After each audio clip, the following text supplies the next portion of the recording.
Hello students, स्वागत है आप सभी का जेआरडी करियर नॉलेज में।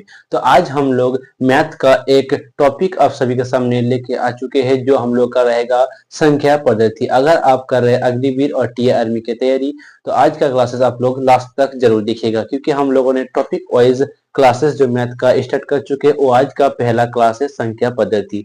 तो संख्या पद्धति में आज हम लोग देखेंगे परिमेय संख्या, अपरिमेय संख्या, भाज्य संख्या और कुछ कुछ चीज देखने वाले हैं। तो चलो हम लोग शुरू करते हैं। तो पहला देखो यहाँ पर परिमेय संख्या क्या होता है। वही संख्या जिनको पी वाई क्यू के रूप में लिखा जा सके उसे हम लोग परिमेय संख्या कहते हैं। देखो यहाँ पर एग्जाम्पल देखो, जैसे 5/7, 6/8 और 25, यानी इसको हम लोग तोड़ेंगे तो कितना होगा, तोड़ के जो होगा 25 और 1/5, ठीक है 64। तो इस ये हम लोग का परिमेय संख्या है, ठीक है ना। सभी भिन्न परिमेय संख्या है। जीरो भी परिमेय संख्या है, जैसे देखो 0/8, 0/5, 0/9, लेकिन 9/0 ये भाई परिमेय संख्या नहीं है, ठीक है ना। तो जो 9/0 है ये परिमेय आपका संख्या नहीं है। तो चलो अब हम लोग देखेंगे अपरिमेय संख्या। तो अपरिमेय संख्या क्या है। वह संख्या जिनको पी वाई क्यू के रूप में नहीं लिखा जा सके उसे हम लोग अपरिमेय संख्या कहते हैं। कैसे देखो, जो 7, 11, 3 इसको आप तोड़ सकते हैं। देखो 7 के साथ अगर आप लोग तोड़ोगे तो ये पॉइंट में आएगा, ठीक है ना। तो इसको ही हम लोग अपरिमेय संख्या कहते हैं। देखो अब हम लोग देखेंगे प्राकृतिक संख्या, पूर्ण संख्या और पूर्णांक संख्या क्या है। देखो जो प्राकृतिक संख्या है, एक से लेकर अनंत तक जो होता है वो होता है प्राकृतिक संख्या। और जो पूर्ण संख्या होता है मेरा भाई, वो क्या होता है, पूर्ण संख्या आपका 0 से स्टार्ट होता है, यानी 0, 1, 2, 3 से अनंत तक जो होता है उसका हम लोग पूर्ण संख्या कहते हैं। आपका एग्जाम में सब आया हुआ प्रश्न है, ठीक है ना। तो हम लोग जैसे आया हुआ है वैसे ही टॉपिक वाइज हम लोग चलने वाले हैं। देखो यहाँ पर क्या गया, पूर्णक संख्या। तो पूर्णक संख्या हमेशा माइनस में, यानी 0 से पहले देखो -4, -3, -2, उसके बाद -1, फिर जो आया, फिर 1 आया, फिर 2, इसके बाद अनंत तक, ठीक है ना। इस तरह माइनस के अनंत तक आपका होगा, इसको ही हम लोग कहते हैं पूर्णांक संख्या। तो अब हम लोग क्या देखेंगे, अब देखते हैं सम संख्या। तो सम संख्या किसे कहते हैं, देखिए वही संख्या जो 2 से कट जाती है उसे हम लोग सम संख्या कहते हैं। इसका एग्जांपल आप लोग देखो, जो 2 से कटे, जैसे 4 2 से कटता है, 6 2 से कटता है, 8 2 से कटता है, 10 भी 2 से कट जाएगा। तो इस जो 2 से कटते हैं उसको हम लोग सम संख्या कहते हैं। विषम संख्या किसे कहते हैं, देखो विषम संख्या वह संख्या जो 2 से ना कटे, जैसे 1, 3, 5, 7, 11, 15 जो 2 से ना कटे, ठीक है ना। तो आप कहोगे कि सर 15 तो 2 से कटता है, कैसे कटता है। तो यहाँ पर भाई आपका पॉइंट में इसका आंसर आ जाएगा, ठीक है ना। तो देखो इसको हम लोग कहेंगे विषम संख्या जो 2 से ना कटे, और सम संख्या उसे कहेंगे जो 2 से कट जाती है, ठीक है ना। अब जो हम देखेंगे वो देखेंगे पूर्ण वर्ग संख्या। तो पूर्ण वर्ग संख्या क्या है और पूर्ण घन संख्या देखने वाले हैं।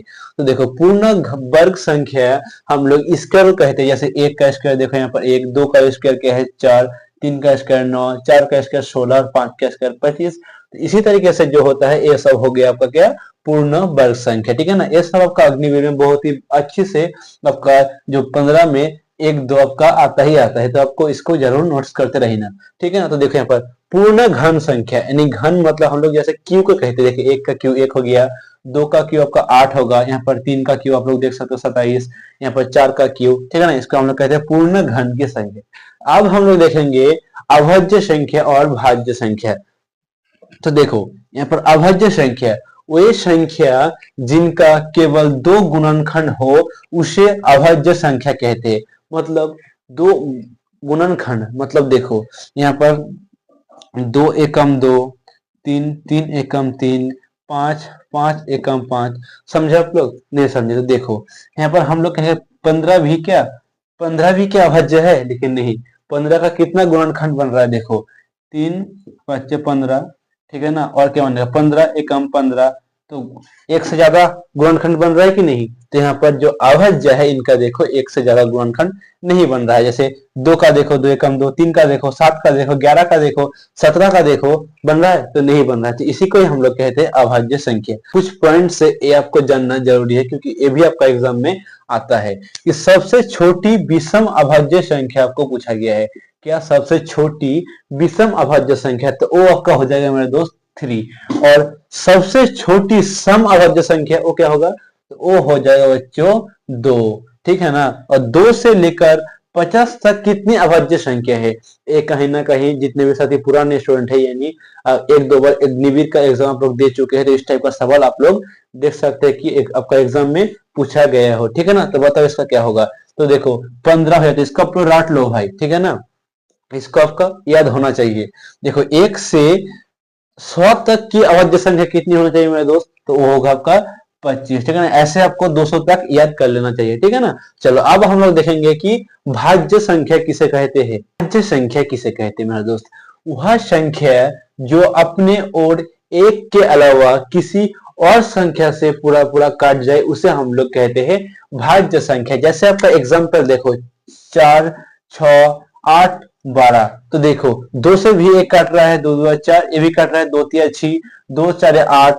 किसी और संख्या से भी जैसे एक, यानी यहाँ पर कहा गया कि एक से अलावा किसी और संख्या से कट जाए तो इसको हम लोग भाज्य संख्या मानते हैं। जैसे आप लोग मानो 20 को, जैसे देखो 4 से भी एक कटेगा, 4 5 20, और 1 से भी एक कट जाएगा, इसी को हम लोग कहते हैं क्या? भाज्य संख्या। देखो कुछ पॉइंट, जो सबसे छोटा भाज्य संख्या क्या है?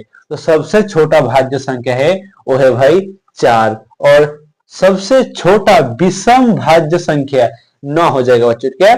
9। और यहाँ पर देखो, अब किसी दोस्तों ने सोचा होगा कि एक क्या है तब, तो एक ना तो भाज्य संख्या है भाई, ना अभाज्य संख्या। ठीक है ना। आशा करता हूँ जितना भी आज पढ़ा है आप सभी को समझ में आ रहे होंगे। चलो लास्ट हम लोग देखने वाले पर संख्या क्या है। देखो जो सहअभाज्य संख्या है, सहअभाज्य संख्या ऐसी दो संख्याओं का जोड़ा जिनका मध्य 1 आता है, उसे हम लोग सहअभाज्य संख्या कहते हैं। जैसे 2 5 8 7 और भी आदि है। ठीक है ना। तो चलो आशा करता हूँ आज का जो क्लासेस था आप सभी को बहुत ही अच्छे से समझ में आए होंगे। तो इसी तरह से हम लोग अग्निवीर और टीआरबी का सिलेबस में जितना भी हम लोग का चैप्टर दिया गया हुआ है, हम लोग सबको कंप्लीट करेंगे। तो चलो मिलते हैं अगले वीडियो में, तब तक के लिए जय हिंद, जय भारत, वंदे मातरम।